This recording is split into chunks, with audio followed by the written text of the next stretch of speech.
Majority Report with Sam Seder. The destiny of America is always safer in the hands of the people than in the conference rooms of any elite. Sam Seder. They are unanimous in their hate for me, and I welcome their hatred. We must guard against the acquisition of unwarranted influence, whether sought or unsought, by the military-industrial complex. The Majority Report with Sam Seder. Ever get the feeling you've been cheated?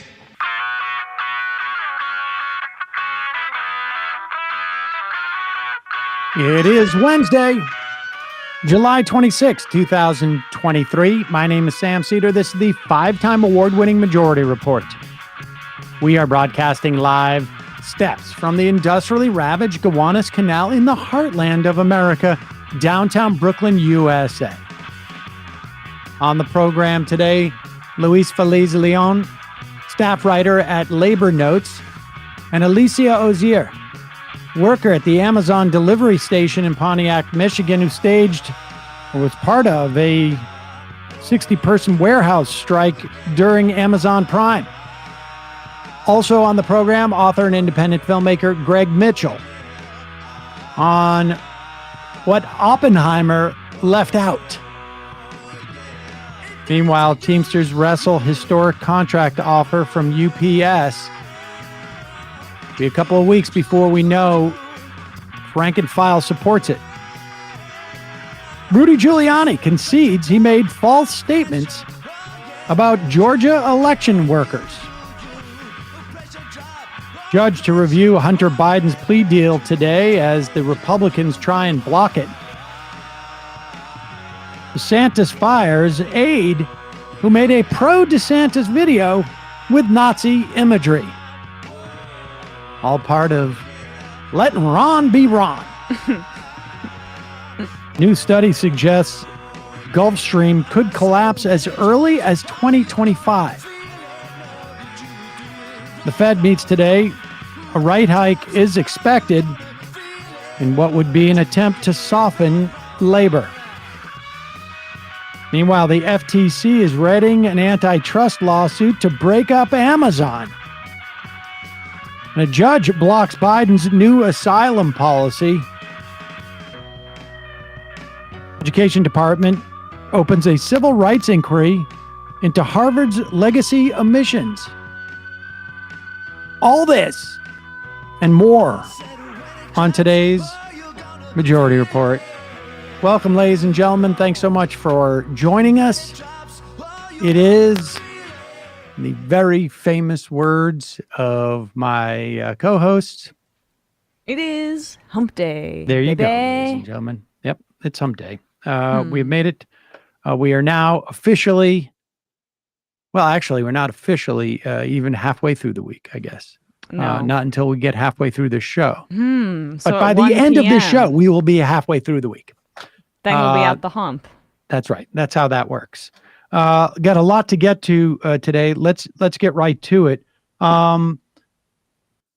This footage from members of the group Climate Defiance, they have been doing this type of stuff quite a bit this summer, and they are just making themselves, a nuisance to some of the most powerful people and the most directly responsible for not shutting down fossil fuels, the use of fossil fuels in this country. Now, of course, no one expects it to happen overnight, but the pace in which this is happening needs to be picked up. We're in the midst of record-breaking heat wave. I think Phoenix, again, is in well above triple digits for what seems to be now well over a month. People are getting literally burned by the pavement or the asphalt. Right. In Phoenix. And this is starting to spread, across the country. We're going to get another heat wave. I think it's going to hit us on the East Coast soon as well. I mean, and of course, Florida temperatures I saw this morning in the ocean over 100 degrees. Yeah. for the second day in a row. And we should say that there is no official sort of records of the heat of the water, and but it's been 2 days in a row, and folks at the University of Miami believe that this is a pretty accurate representation. And they, this is hot tub level stuff. We'll talk about this. There's a report now, study done by a pair of researchers in Denmark this week. And again, they even will concede that a lot more research needs to be done. But there is a real possibility that a sharp weakening of the Gulf Stream currents, or even a shutdown, could happen, well, as late as century's end, but as early as in a couple of years, like literally 2025. Supposedly, they were also surprised to see this collapse coming so soon. The last time there was a major slowdown of the world's network of ocean currents that shapes the climate around the North Atlantic, as far as we know, happened like close to 13,000 years ago and plunged Europe into not quite an ice age, but maybe an ice age. I mean, it was a deep cold for over a millennium. There wasn't obviously as many people who had built cities and were living in Europe at that time. But we shall see. The point is that we are in a time of unprecedented climate change, at least for this civilization that we have built. And it's an emergency. And here are some really brave climate activists at Climate Defiance crashing an event that Commerce Secretary Gina Raimondo was speaking at. Time to get out. Stop it! That's a stop!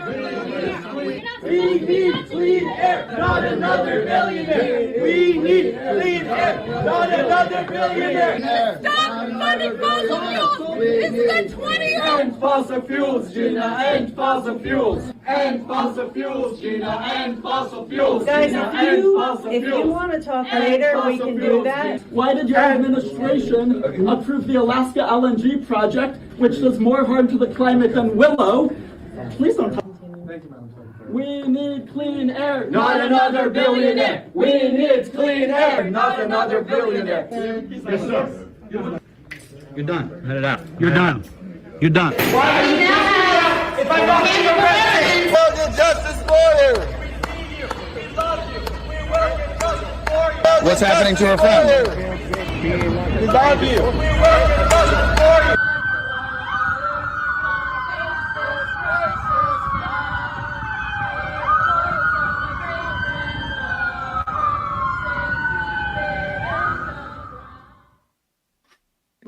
So there you have it.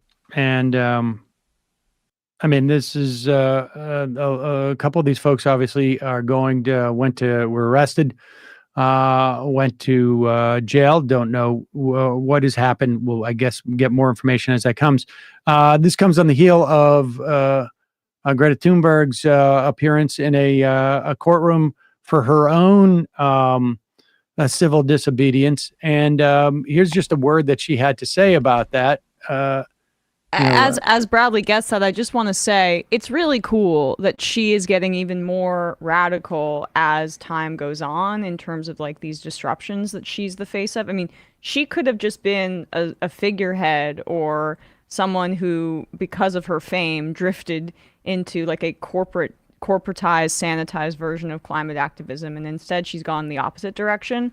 So yeah, this was her speaking at a press conference with some of the other activists that I guess this was a disruption they did in Sweden, where she's from. I would just like to add something that while we are here And of course, other environmental and climate and human rights activists all around the world are facing even worse consequences for their actions of protecting life, as we know it. We must remember who the real criminals are, the ones who are committing the real crime, and that will be true even if we have jailed all climate activists in the world, because we have truth on our side and we have morality on our side, and that will not change. Yep. Well said. He rocks. So if you have the opportunity to go over and support Climate Defiance, they're doing good work. You can, I think, find them at climatedefiance.org, is it? We'll put that link in the podcast and YouTube descriptions for today. We're going to be speaking to Luis Feliz Leon, a staff writer at Labor Notes, and Alicia Ozier, a worker at the Amazon delivery station in Pontiac, Michigan, in a second. First, word from our sponsor today is HelloFresh. For me, folks, very important. Well, I mean, if you're a parent, you know that you have parenting is really just a series of intense headaches and then feeling guilt about that you're not doing a good job as a parent. That's basically, that's what it is. I mean, there's a lot of joy, of course, that come from your kids and whatnot. One of the things, et cetera, et cetera. One of the things, though, that honestly helps me out both mentally and materially is HelloFresh, because it allows me to make a home-cooked meal for my kids, know exactly what's in it. Also saves me some cash, I'm not going to lie, but also it allows me to cook a home-cooked meal for my kids. They see me cooking, and also because of my selections, it doesn't take very much time at all. I've used these type of services before where they send you the ingredients and give you the recipes. Some of them have been good, some not so good. But the best thing about HelloFresh is not only is the food obviously incredibly fresh, they bank on that, and the recipes are great, but I can pick and choose on their menu stuff that's only going to take me up to 15 minutes of prep time. And that is key. Now, they also have, 30-minute ones and this and that, but I'm making a Parmesan chive chicken dish that is taking me 15 minutes, which to prepare. Taqueria, chicken bowls. I'm heavy on the chicken because that's, my kid. One of my children, he will go nameless, is not necessarily has the widest palate. But the point is, HelloFresh wants you to have it all. Free time and fresh, tasty food. That's why they take care of the meal planning and deliver the ingredients. Everything you need to whip up a delicious meal arrives right to your door. I want to thank HelloFresh, which is apparently America's #1 meal kit, for not only supporting the Majority Report. Go to HelloFresh.com/majority50 and use code majority50 for 50% off plus free shipping. That's the HelloFresh.com/majority50. Code majority50 for 50% off plus free shipping. I also want to thank them for helping me to make fresh meals for my kids, home cooked meals, delicious meals. I'm cutting down on my food waste, which is great because their portions are perfectly, laid out, I guess. And they have ingredients that travel from the farm to your door in less than 7 days. So you can taste the freshness. They have a curated selection of over 100 items in their HelloFresh market. So that if you need to do some shopping on top of the ingredients you're getting for your dinner, they have that option as well. HelloFresh gets you that gets the options that when it comes to dinner, not just the same old thing all the time. They offer 40 recipes to choose from every single week, so you won't get bored. And like I say, a number of those. And I think the longest prep time for anything is 35 minutes. But 15 to 35 minutes for me, 15, but occasionally I'll go dip into the 20, 25. But I just don't have the time, and I want to make home cooked meals for my kids. featuring the quality proteins. They have fresh produce. They have plans for many lifestyles. Again, no wonder why HelloFresh is America's #1 meal kit. Go to HelloFresh.com/majority50, 50, HelloFresh.com/majority50, and use code majority50 for 50% off plus free shipping. How could you not try this service out, folks? All right, we're going to take a quick break. When you come back, we'll be talking to Luis Feliz Leon, staff writer at Labor Notes, and Alicia Ozier, a worker at the Amazon delivery station in Pontiac, Michigan. We'll be right back after this.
We are back. Sam Seder, Emma Vigland on the Majority Report. It is a pleasure to welcome to the program Luis Feliz Leon, staff writer at Labor Notes, which I should say a regular read of all of ours here at the Majority Report. Cannot recommend it enough. And Alicia Ozier, a worker at the Amazon delivery station in Pontiac, Michigan. Welcome to both of you. Alicia is on by phone. Alicia, let's start with you. Give us a sense of how long you've been working at Amazon. What led up to this labor action during Prime days, I guess, which is like their biggest, Amazon's biggest busiest, I guess, moments of the year, maybe short of Christmas, but maybe even more so. Certainly. Thank you for having me on the show. So I've been with Amazon for a year and 9 months now. And the big lead up was we have been doing different actions, making demands, telling them our needs, telling them what we need and what we want from them. We've done a petition of our demands, which they refused. They refused to meet with us collectively, and they wanted to meet with us individually, which is a way to divide and conquer. We made demands for a higher pay, for safety first, always. For sick time, we don't get sick time. We have to use our PTO, which is paid time off, or UPT, which is unpaid time when we're ill, or you have to go on a leave of absence, which is completely unpaid. We wanted to stop the illegal use of our UPT time. They take our UPT time out in hour increments.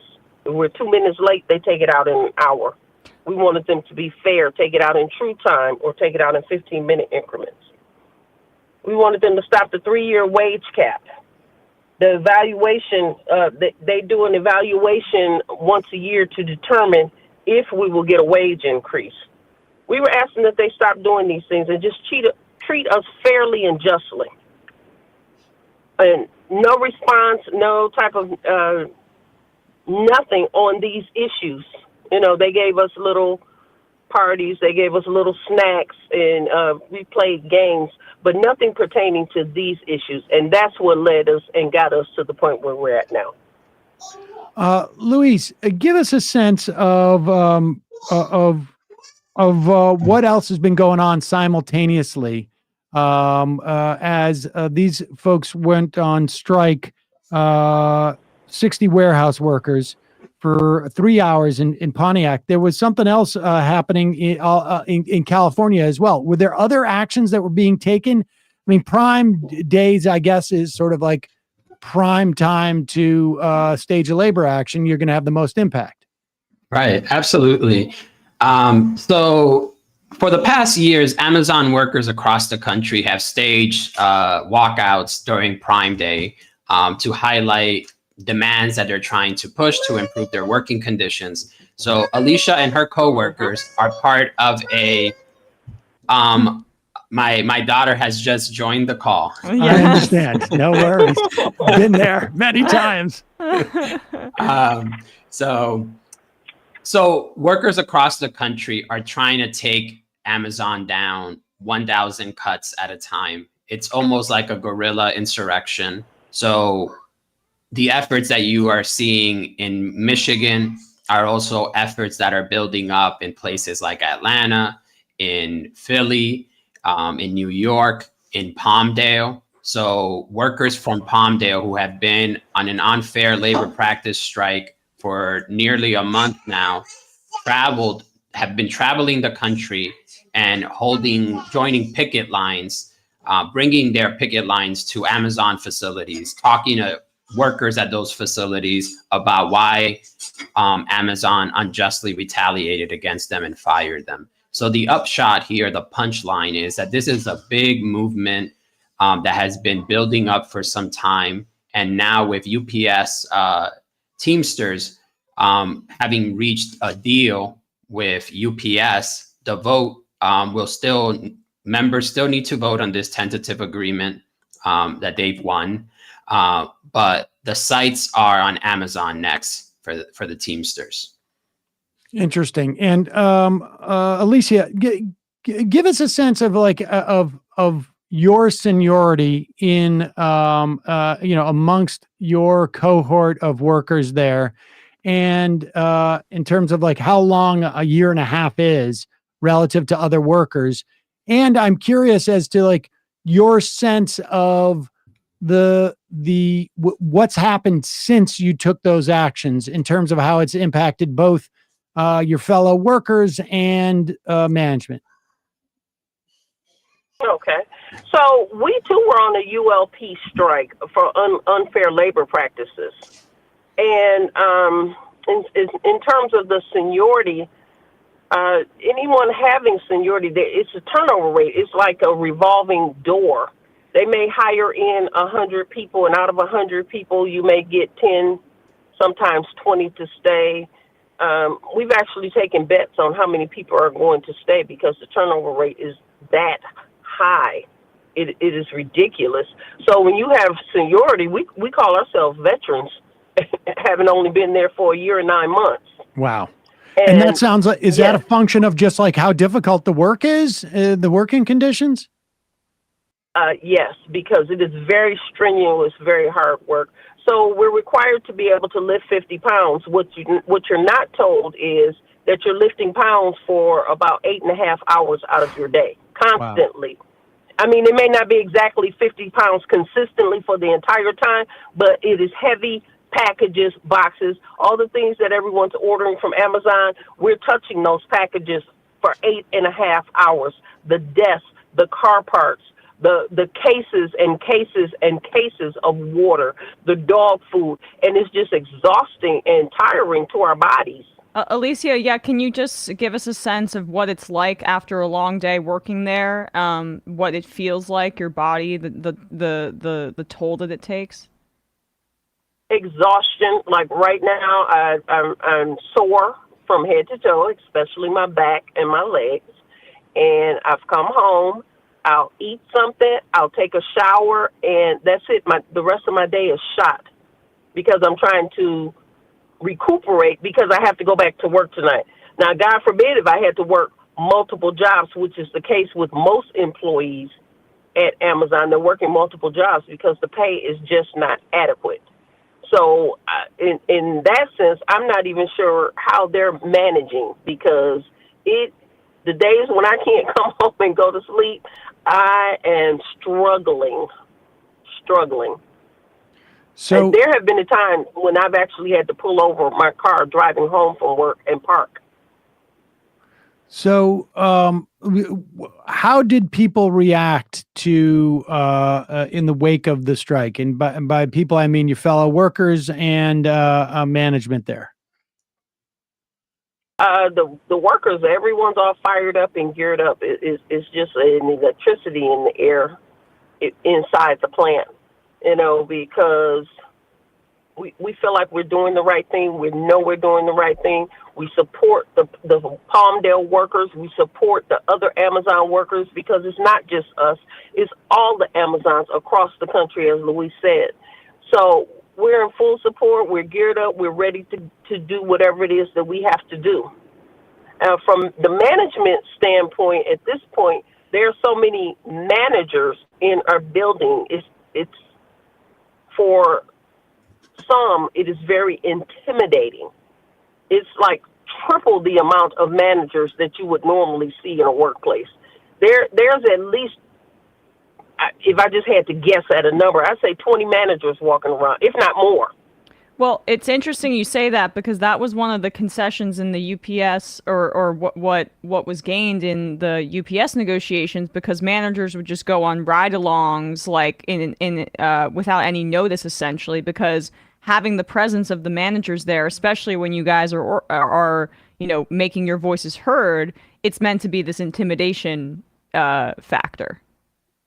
Exactly. They're cornering employees and questioning them. We're having captive audience meetings. They're asking, what is it that you all really want? What is it that you all are trying to gain? They've even asked some people, have you actually signed anything? Have you gone to any meetings? All of these are illegal activities. Alicia, are these people from the area? And I guess maybe this is also a half a question too for Luis. Luis, does Amazon now have like a team, like some type of SWAT team that when there is some type of labor action in an area, they'll send in this extra squad of managers who are specifically there to both like assess how they can undermine sort of, I guess, organizing efforts, and also keep an eye on who they might I mean, I guess just undermining organizing efforts. Alicia, let's just start with you. Do you have a sense of where these managers are from? They seem to be from all over the country. We've got people in from Texas, from Arizona, from Missouri, from New York, from Maryland, just from everywhere. And yes, I do get the sense and the feel from their actions and from their conversation that they are there as union busters. Luis, have you run into this in other sort of like jurisdictions in Amazon world? Yes, absolutely. So when workers filed for an election at the sortation center in Staten Island, New York, LDJ5, there were union busters that had been brought over from the Bessemer campaign in Alabama. So yes, so these people travel from warehouses across the country where they get a whiff of a union campaign to squash it. So yeah, they're very coordinated. You know, there's this Noam Chomsky like quote that I think about all the time, which is that the ruling class are vulgar Marxists with opposite commitments. They know what they want and they coordinate together to get it through the Business Roundtable, the Chamber of Commerce, and the Republican and Democratic parties, right? Like with the UPS contract fight, we saw that the Chamber of Commerce put out a statement asking Joe Biden to intervene, right, on behalf of Wall Street. With Amazon, we're seeing that level of coordination as well, right? They're fighting a coordinated battle against workers like Alicia across the country. So the antidote, and what's been beautiful to see with these rolling pickets nationwide, is this beautiful of solidarity, sending Amazon, UPS, an unmistakable message. These companies are competitors, but their workers are not. They are part of this, powerful working class that is in motion, that is making its voice heard. And that's what we're seeing all over the country. Alicia, before we let you go, what is, are you guys starting to talk about unionization within the context of this? Or is it, I mean, what are the next steps for you and your fellow workers there?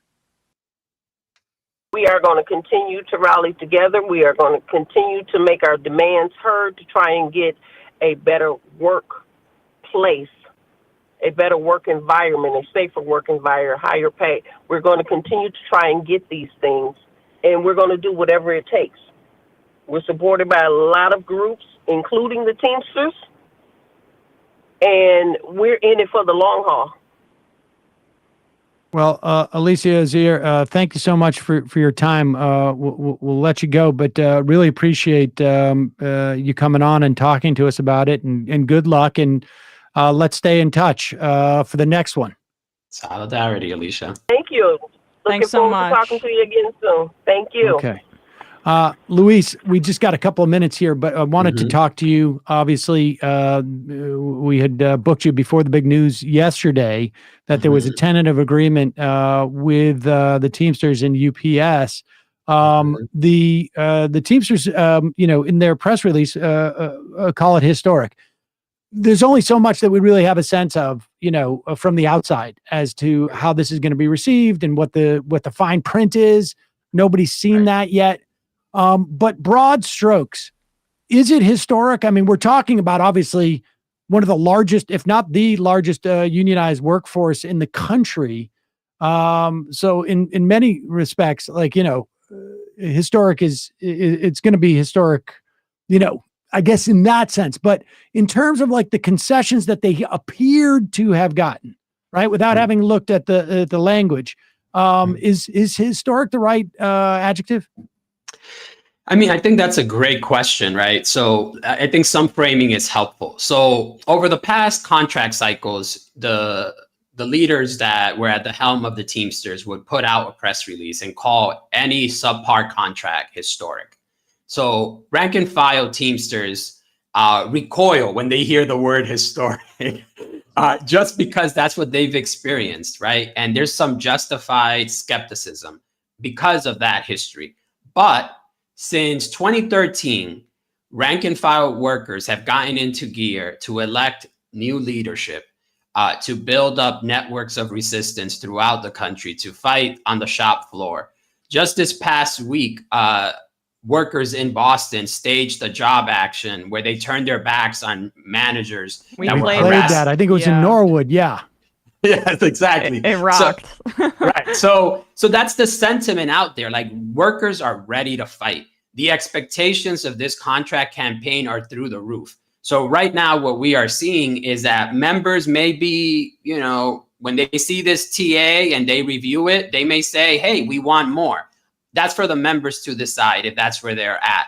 But if we look at the contract from 2018, this far outpaces anything that workers had won in that contract. If anything, workers gave up so much in that contract. So there are gains, and in big gains. And in that sense, it is historic. It is historic because we cannot discount, even if like this contract doesn't check off all the boxes, that this was something that workers won.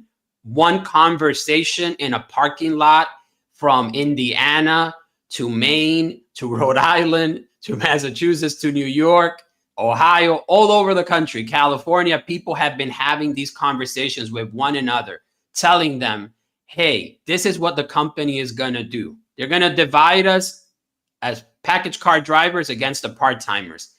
Here's the tactic, how we overcome that. That is amazing.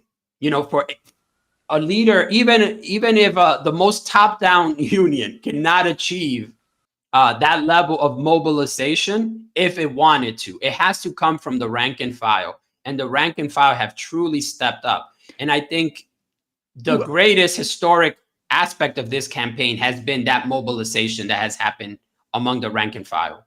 Has that, we got to have you back to talk about this at length. Maybe we'll do it. I know that on the 31st, in 5 days, the locals are going to be sending two leaders from each local to go and take a look at the contract and come back and make their assessment of it. But on this theme of the rank and file, is this a function of, and you can answer D, I guess, but A, the growing sort of like, and I've noticed this in other unions too, caucuses within the union that are becoming the growth of more radical caucuses within the union structure. In this instance, I think it's the Teamsters for a Democratic Union. Is it a change, like a generational change, where younger people are coming in with a different perspective on labor management dynamics? Is it COVID? Is it D, all above? All right. I'm not going to give you the checklist answer. I'm going to say this. A constellation of factors have converged to strengthen the hand of workers at the bargaining table, right? These include the fact that contracts are expiring at the same time. So we see that the screenwriters are on strike, right?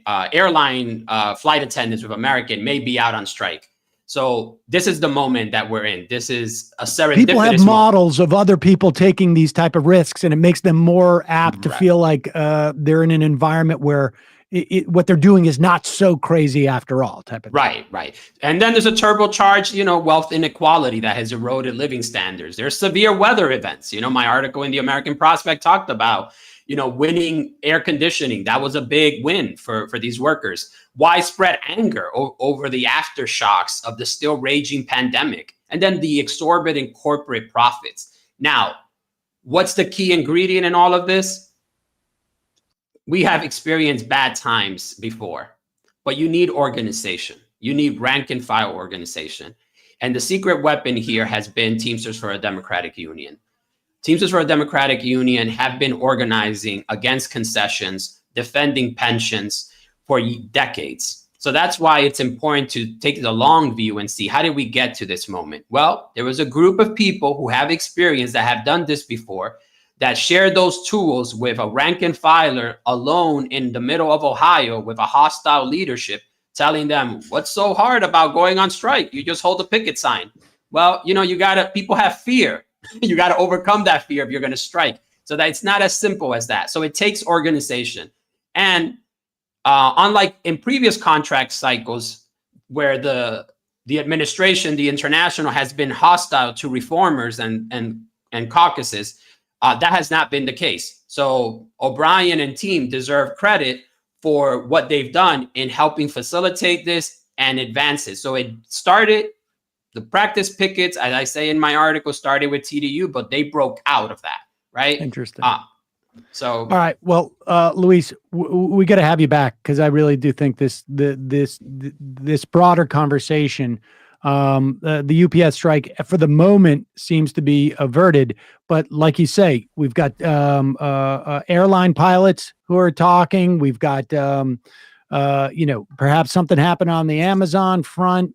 There's this summer of strike still may be upon us, but certainly there's a shifting labor dynamic, and I think I'd love to have a longer conversation with you about it. In the meantime, I can't recommend Labor Notes more to folks. It's a great way. It's a huge and valuable source for us here. Really appreciate the work you've been doing there, and thanks for coming on and talking to us today. Thanks for having me. Thank you. Take care. All right, folks, we're going to take a quick break, and when we come back, we'll be talking to author and independent filmmaker Greg Mitchell about what Oppenheimer missed.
We are back. Sam Seder, Emma Vigland on the Majority Report. It's a real pleasure to welcome back to the program author and independent filmmaker Greg Mitchell, who has written, I mean, off the top of my head, and I probably should have looked this up beforehand, but I know that you and I have been talking about the issue, the topic of the atomic bombs that were dropped in World War II for, I mean, at least I think a decade, maybe a decade and a half, we've been talking about that. You have written numerous books on the topic from all different angles.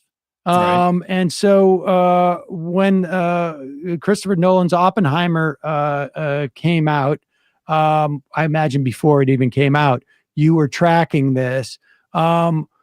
What just give us I know you've seen the movie, I have not, but give us a sense, and Emma has. Have now, right? Yeah. Give us a sense of what the movie covers and what you think might be problematic about what it misses.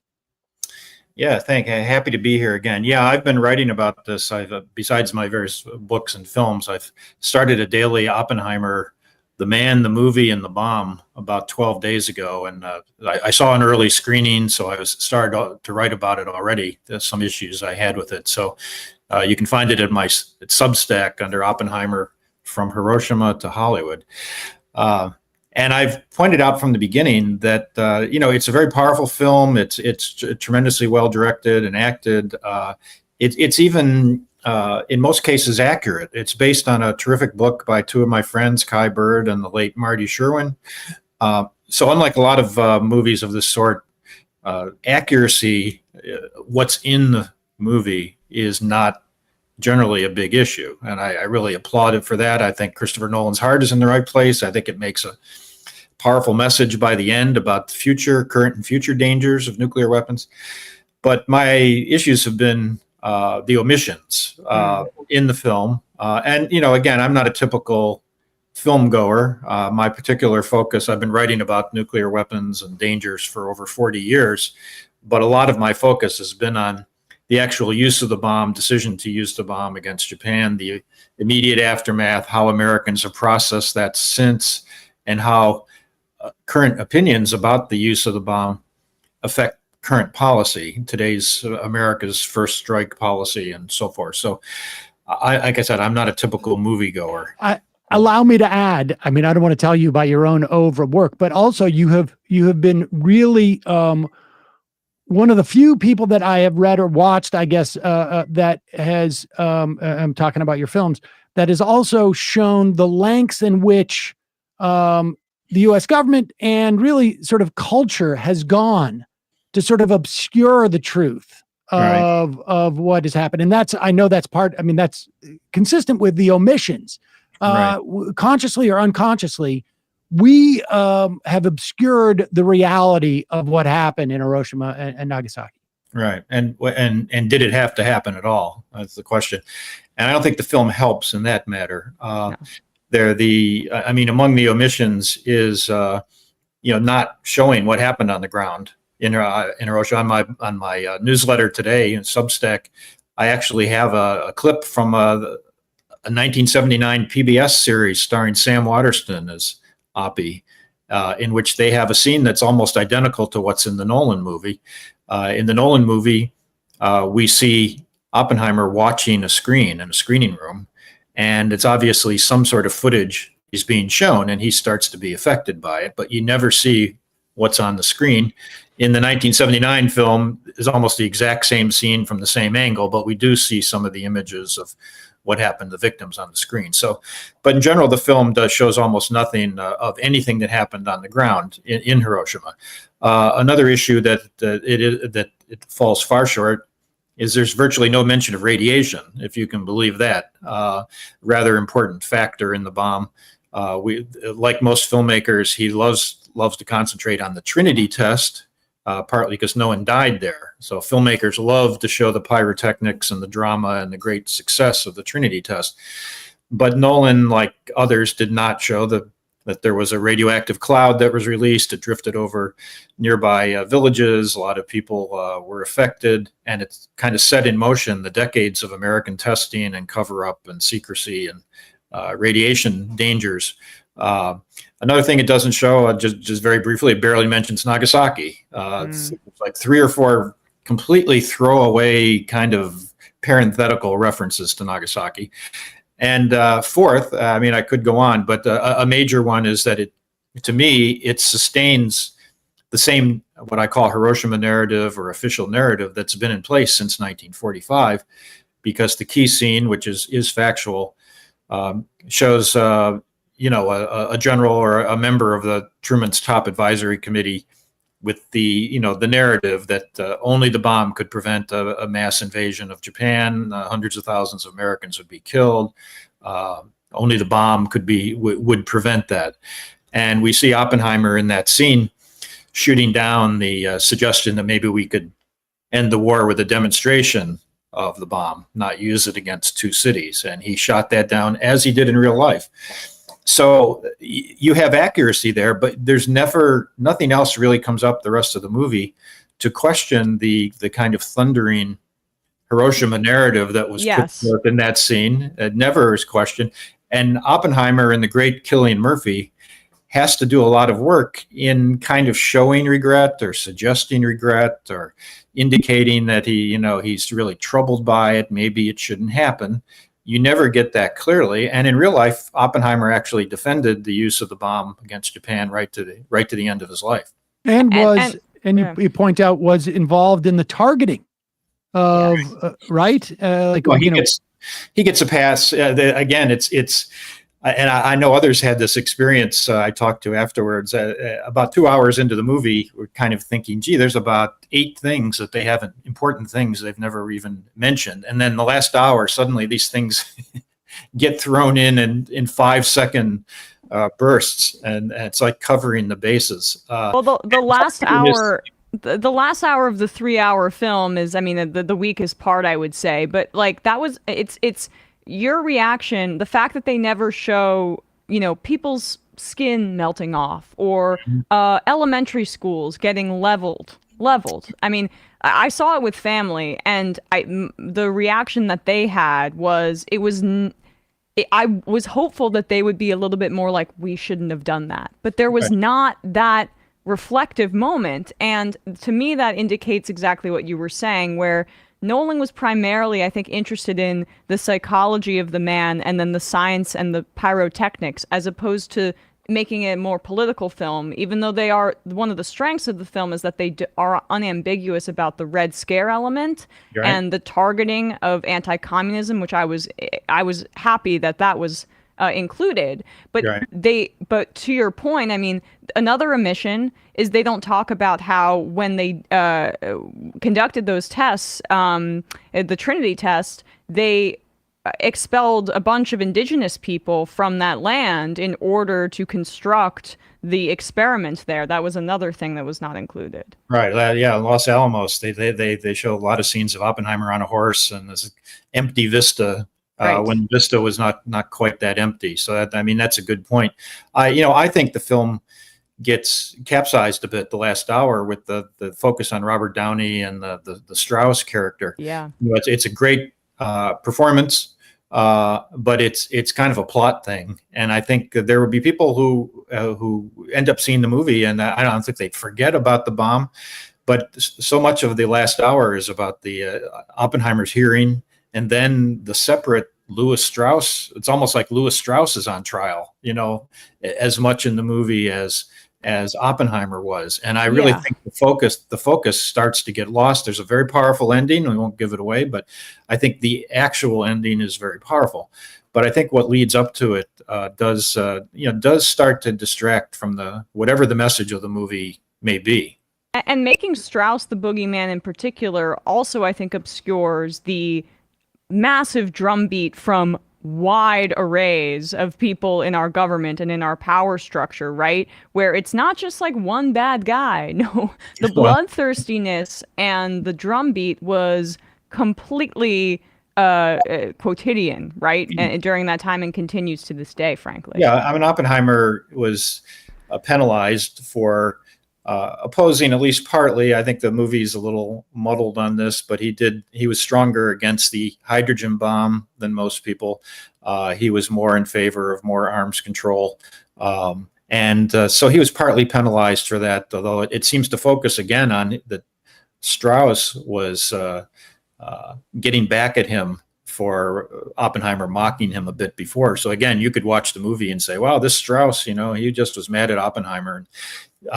So again, it kind of gets away from this H-bomb warning factor. But Oppenheimer had a lot of skeletons in his closet. Again, we don't want to give away anything more in the movie, but he had a lot to kind of try to defend, and he ended up kind of throwing in the towel. He didn't defend himself.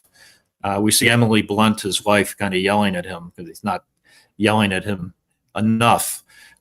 So again, this gets muddled with what the message of the film is, and any regrets that Oppenheimer may have had about making and using the bomb. Greg, isn't this? I mean, in the context of like how both there have been official attempts, governmental attempts, Hollywood, institutional attempts to sort of avoid real confrontation and reckoning with that choice to drop the bombs, and the implications of that choice of dropping bombs, which are two separate things. I was talking to you not, a couple of years ago about my recent book, The Beginning or the End. Yes, which was based, it explores the movie of that title, that the first movie about the A-bomb that came out from MGM in 1947 and started out as a warning from scientists, the drama, and ended up as pro-bomb propaganda after the Pentagon through General Groves and Truman were giving basically script approval. And so it's going back to 1947. This has been true in the culture. But and again, I haven't seen the movie, but the idea of telling this story through a guy, right? Mm-hmm. I mean, isn't that even that exercise like, because it's ticked off. Hollywood's not going to touch the question of Hiroshima and Nagasaki again. Like, I don't know who could come in and do that movie, but they're like, we did Oppenheimer. It's already done. Like it in some ways, like making the issue of killing 300,000 civilians. I mean, we don't know the exact figure in terms maybe of only 170,000. Well, but deliberately targeting citizens, killing citizens, right? And it comes down to the conscience of one guy, or the sort of the struggle of one guy.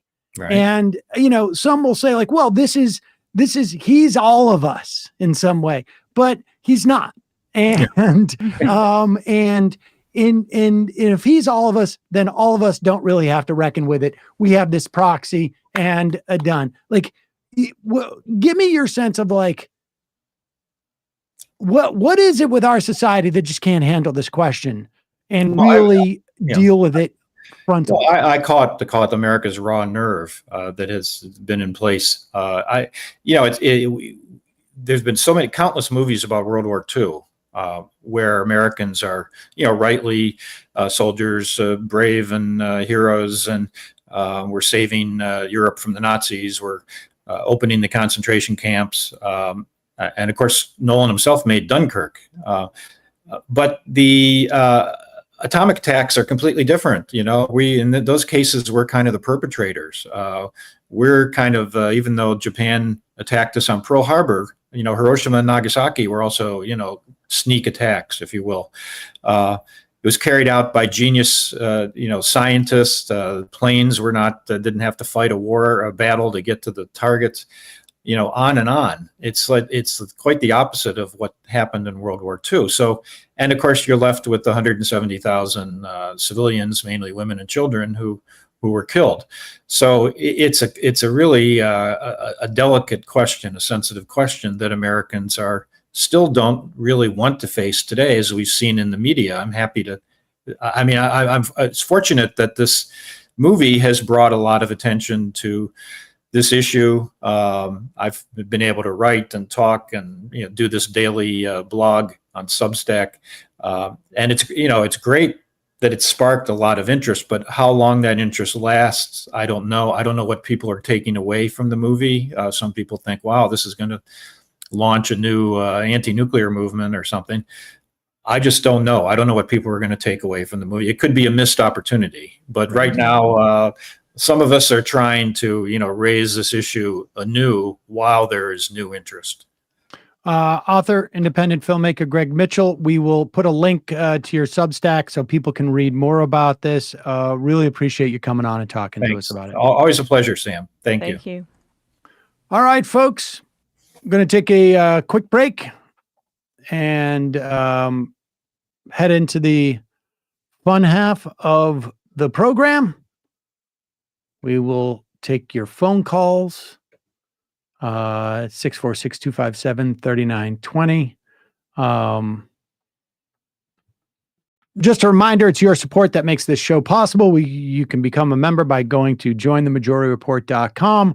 When you do, you not only get the free show, free of commercials, you get the fun half. And when you're on the fun half, not only do we have a lot of fun, but you can pick up the free app that we have, majorityapp.com. And I Am the Show, if you're a member. Also has an advanced search function on the app. So check that out. What else can I tell you? I don't know what else I can tell you. The effing dork shorts are the effing dork shirts. That's right. On shop.majorityreportradio.com. You're running out of time. You got 5 days and then they're gone. And speaking of gone, you've got a day and a half to go to justcoffee.coop, fair trade coffee, tea, or chocolate. Usually use the coupon code majority, get 10% off. But right now, if you use MR20, MR20, you get 20% off. MR25. MR25, you get 25% off. Yeah. Yes. MR25. God, I'm really good at this. MR25. and you get 25% off. A great time to both like buy a 5-pound bag of coffee and stock up, or try a bunch of different types of coffee. Whole bean, I think they also grind it for you. So check it out. Justcoffee.coop. The reason why it's .coop instead of .com is because they're literally a co-op. And they also are fair trade. Use the code MR25. Emma, why would you give Jaylen Brown that contract and let Marcus Smart go? They had no choice. I mean, why didn't you keep Marcus Smart? I mean, you guys are. I have thoughts about Celtics fans in this situation. I mean, like, it went to the finals, went to the Eastern Conference Finals like last year with that core. It's not that far away. Why don't complain? Just because he had a bad series? No, I think I love Smart, but I think Porzingis makes a little more sense for them offensively. And Brown, there's no other money that they could give him necessarily. It is a lot for those two guys, but I feel like there's really not another option. Yeah, it's what, are they going to trade him? Damned if you do, damned if you don't type of thing. So don't worry too much, Sam. I think it'll be okay. You're just spoiled. Like watching Marcus Smart play. Me too. You're spoiled. I agree. I totally agree. You are spoiled. Okay. I grew up with Dave Cowan as a player coach. All right. I don't need to. How many Celtics championships have you lived through? What, like over 10? Over 10. Has it really been 10? Yeah, a little bit more than that. Yeah. I don't think so. In your lifetime? Well, a few of the Bill Russell ones were prior to Sam being born. Okay. And then I'm starting to count like when I'm 12. So they've won 16 championships. 0. I mean, what year were you born? It's not a matter during my lifetime. It's a matter as how long I've been a fan. It's really 1979, 78 were my first years, and those were dark times. Oh, my heart bleeds for you, Sam. Sam also remembers the Steve Grogan Patriots. Yeah. Sam was also alive with the Patriots. Wow. I remember Plunkett. Do you know what, if for the Knicks to even reach the finals in my lifetime would be, I mean, they did in my life. Sam was also alive when the Knicks last won the championship. Yeah. You know, it was really funny when they got Patrick Ewing and everybody was excited. Yeah, that was a really funny era. That was really, it was to watch really, Knicks fans. It was really. They thought they had something. Yeah, well, right, anyways, Michael Jordan ESPN. was around. Yeah. I literally lost my train of thought. We went into depth about Dan Snyder selling the team.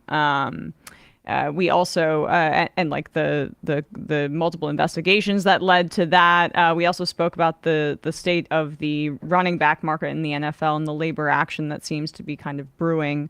Although some of them are showing up. At least Josh Jacobs isn't. The first NFL coach actively coming out as gay, and we also talked about the new throwback uniforms, which is always fun to analyze. youtube.com/ESPN show.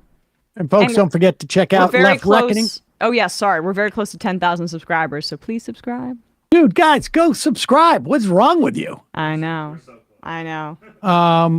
Also check out Left Reckoning. Matt must have had a late night last night. I don't know what. Matt's out today. Yeah. There was they had Maximilian Alvarez, editor-in-chief of the Real News Network and host of The Working Pod, to talk about the Teamsters' tentative deal with UPS and Obama's new Netflix show. And they also did some Russell Brand and Ron DeSantis discussion of his appearance on the Stay Free podcast, and Brand's adulation of DeSantis for coming on his show. It really, I mean.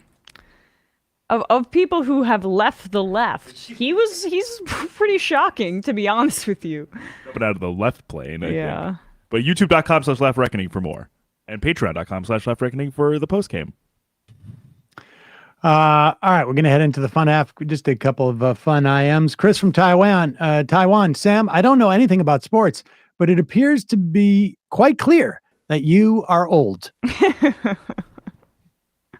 Against the Web says, hi all, I'm listening to the audio version of Against the Web. Folks, check that out. It is available. Michael's book And as I listened, I couldn't help but assume that if Michael knew Sam would record the audio for it, he would have purposely used more words he knew Sam would mispronounce. Concentric and in absentia, etc. See that? When I see the words written there, I can almost do it. CGB Spender.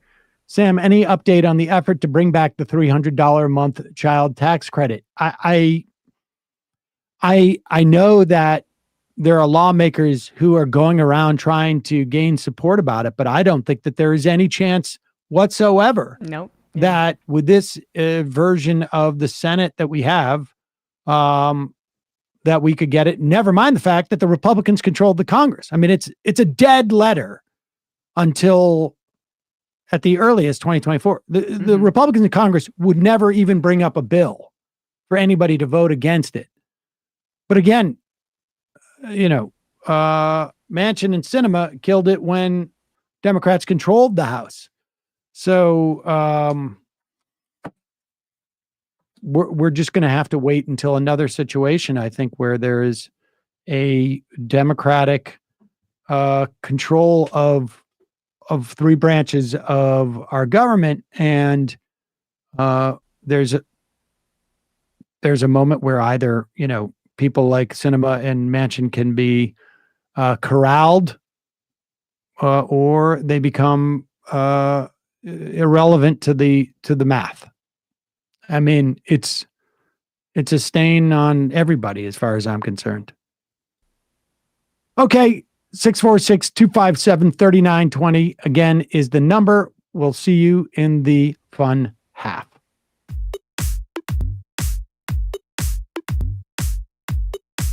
Left is best. Jamie and I may have a disagreement. Yeah, you can't just say whatever you want about people just because you're rich. I have an absolute right to mock them on YouTube. He's up there buggy whipping like he's the boss. I am not your employer. I'm tired of the negativity. I'm sorry, I didn't mean to upset you. You're nervous? You're a little bit upset? You're riled up? Yeah, maybe you should rethink your defense of that, you fucking idiots. We're just going to get rid of you. All right. But dude. You want to smoke this joint? Yes. Do you feel like you are a dinosaur? Some good shit. Exactly. I'm happy now. It's a win-win. It's a win-win-win. Oh, hell yeah. Now listen to me. 2, 3, 4, 5 times. 847-906-501-457-238-56-27. 1/2. 5 8s. 3.9 billion. Wow. He's the ultimate math nerd. Don't you see? Why don't you get a real job instead of spewing vitriol and hatred, you left-wing Limbaugh? Everybody's taking their dumb juice today. Come on, Sammy. Dance, dance, dance.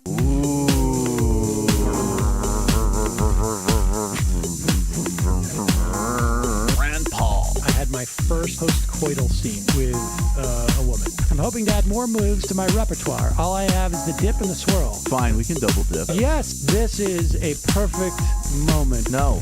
Wait, what? You make under $1 million a year. You're scum. You're nothing. Excuse me? Fuck you, you fucking liberal elite. I think you belong in jail. Thank you for saying that, Sam. You're a horrible, despicable person. All right, gonna take a quick break. I want to take a moment to talk to some of the libertarians out there. Take whatever vehicle you want to drive to the library. What you're talking about is jibber jabber. Classic. I'm feeling more chill already. Good. Donald Trump can kiss all of our asses. Hey, Sam. Hey, Andy. You guys ready to do some evil? Hitler was such an idiot. That guy might be a Nazi. Agree. No. Death to America. You. Yes. Wow. Wow, that's weird. No way! Unbelievable. This guy's got a really good hook. Throw our hands up. Ooh. Wow. But Sam, I gotta get off. No worries. Let's. I want to just flesh this out a little bit. I mean, look, it's a free speech issue. If you don't like me, Hey! Shut up! Thank you for calling into the Majority Report. Sam will be with you shortly.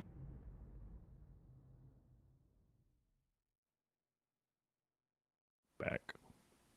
We're back. We are back. Sam Seder, Emma Vigland on the Majority Report. Let's start maybe with this. Like Jesse Waters is still on that revisionist history running interference for Ron DeSantis's education initiative in Florida. And the reason why I think they're so dug in on this point is because it is